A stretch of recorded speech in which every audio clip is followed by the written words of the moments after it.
என்பதற்காக கவனியுங்கள். குடும்ப ஆராதனை, குடும்ப ஆராதனை உன் வாழ்க்கையில் ஒரு வெற்றியை தரும் என்று பேச போகிறேன். அல்லேலூயா. குடும்ப ஆராதனை, குடும்பமாய் சேர்ந்து ஆராதிப்பது உன் வாழ்க்கையில் ஒரு ஜெயத்தை தரும் என்று பேச போகிறேன். எல்லாரும் சேர்ந்து திருப்பிக் கொள்ளுங்க. யோசுவா 24வது அதிகாரம் 15வது வசனத்திற்கு நேராக யோசுவா 24வது அதிகாரம் 15வது வசனத்தை வாசிக்க கேட்போம். நல்ல கவனிங்க. கர்த்தரை சேவிக்கிறது உங்க பார்வைக்கு ஆகாததாய் கண்டால் பின்ன யாரை சேவிப்பீர்கள் என்று இன்று தெரிந்து கொள்ளுங்கள். நதிக்கு அப்புறத்தில் இருக்கிற உங்கள் பிதாக்கள் சேவித்த விக்கிரகங்களை சேவிக்க போகிறீர்களோ? நீங்க வாசம் பண்ணுகிற தேசத்தின் குடிகளாகிய கானானிய எமோரியரின் தேவர்களை சேவிப்பீர்களோ? நான் என் வீட்டார்கள் என்றால் கர்த்தரையே சேவிப்போம். எல்லாரும் கரங்களை தட்டி கர்த்தரை வேண்டுகிறேன். ஹல்லேலூயா. ஒரு வைராக்கியம் தேவ பிள்ளைக்கு காணப்பட வேண்டும். நான் என் குடும்பமோ என்றால் கர்த்தரையே சேவிப்போம்.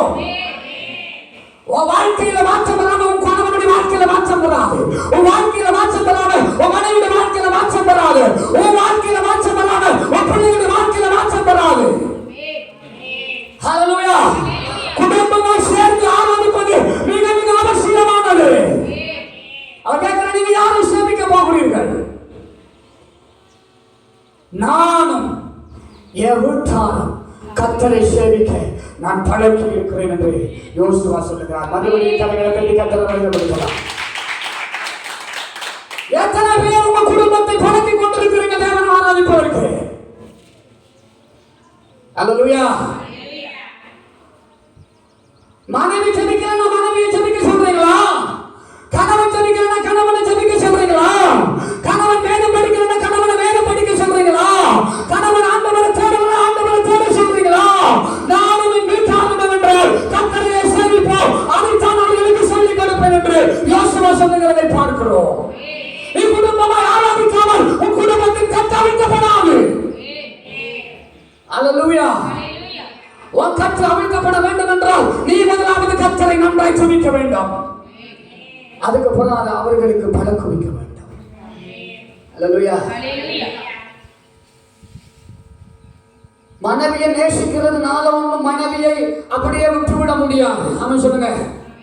பிள்ளையை நேசிக்கிறதுனால பிள்ளைட போகல பிள்ளையை விட்டுவிட முடியாது. ஆராதிக்க சொல்லிக் கொடுக்காமல் உன் வாழ்க்கையிலையும் உனக்கும் உன் பிள்ளைகள் கூட எவ்விதமான மதிப்பையும் ரெஸ்பான்சிபிலிட்டியையும் கொடுக்காது என்பதை நீங்கள் அறிந்து கொள்ள வேண்டும். ஹல்லேலூயா. நீங்கள் ஜெபிக்காமல் உங்கள் பிள்ளைகள் ஜெபிக்க போவதில்லை. நீங்க ஆராதிக்காம உங்கள் பிள்ளைகளை நீங்க ஆராதிக்க சொல்லும் என்று கட்டாயம் நீங்க ஆராதிக்க சொன்னாலும் அவர்கள் ஆராதிக்க மாட்டார்கள். யோசுவா தெளிவாக சொல்லுகிறார். நானும் ஆராதிப்பேன், என் குடும்பமும் ஆராதிக்கும். கர்த்தரை கரங்களை தட்டி கர்த்தரை மகிமைப்படுத்தலாம். ஹல்லேலூயா. எத்தனை பேருக்கு இப்ப சொல்ல முடியும்? நான் ஆராதிக்கிற மாதிரி என் குடும்பம் ஆராதிக்கும் என்று சொல்ல முடியுமா உங்களால?